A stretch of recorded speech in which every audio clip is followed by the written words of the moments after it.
Alors, bonjour à tous, Alex Savoie, l'univers du vin. On est sur la terrasse, il a plu toute la journée. Samedi après-midi, là, il fait un petit peu moins pire. Donc, je m'apprête à souper et on va continuer notre recherche de vins d'été de France. Donc, ce qu'on a ici, un Mâcon Village, des héritiers du comte Lafon, récolte 2009. Je le mets comme ça. C'est un vin qui se détaille à 22 $.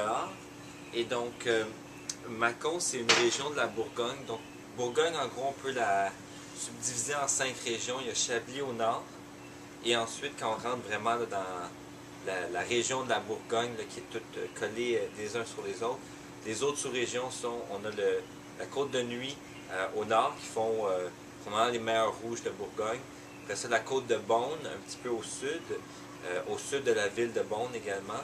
Et puis, ici, on va aller chercher des très bons rouges également, mais principalement ce qui est considéré comme possiblement les meilleurs blancs du monde, entre autres là, dans la commune de Montrachet.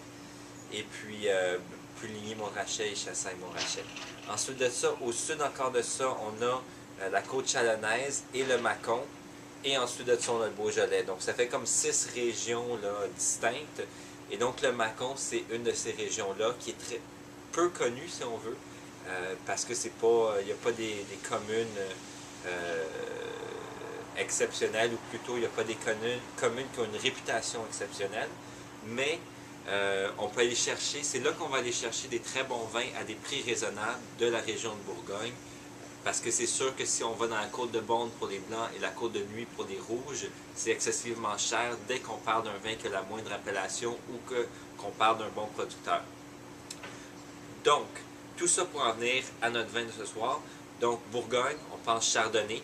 À moins que ce soit écrit à ligoter dessus, si c'est un vin blanc, c'est un chardonnay. Donc, Mâcon Village. Donc, c'est ça. On va voir de quoi ça a l'air.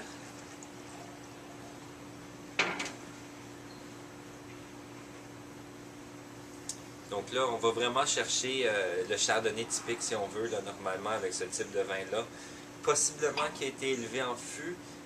Je n'en suis pas certain, pour être honnête avec vous, je n'ai pas vérifié.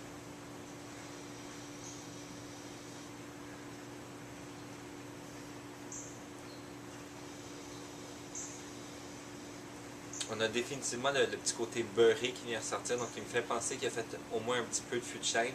Peut-être pas neuf par contre, parce que c'est pas super puissant. Mais c'est définitivement là. Chercher un petit peu de minéralité aussi, ça me semble bien frais. Mais je viens juste de l'ouvrir et encore une fois, ça fait 2 fois que je fais la même erreur. C'est pas parce que c'est un vin blanc qu'on ne l'ouvre pas d'avance, ou même on peut carafer les vins blancs. Alors là, celui-ci est froid et il vient d'être ouvert, donc c'est normal qu'il ne soit pas super aromatique.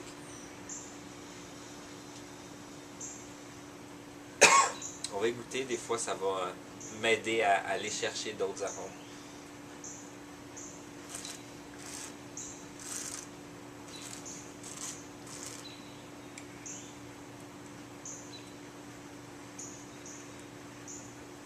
Un vin qui est assez corsé pour un vin blanc.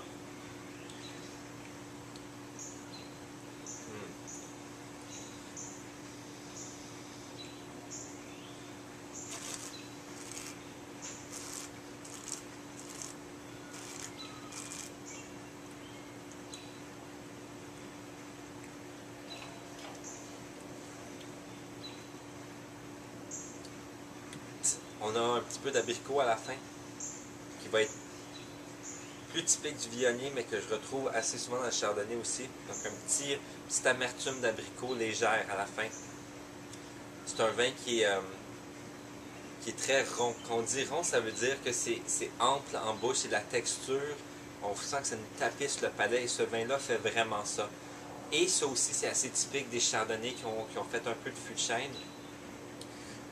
Donc il y a une bonne viscosité, une bonne épaisseur au liquide dans la bouche.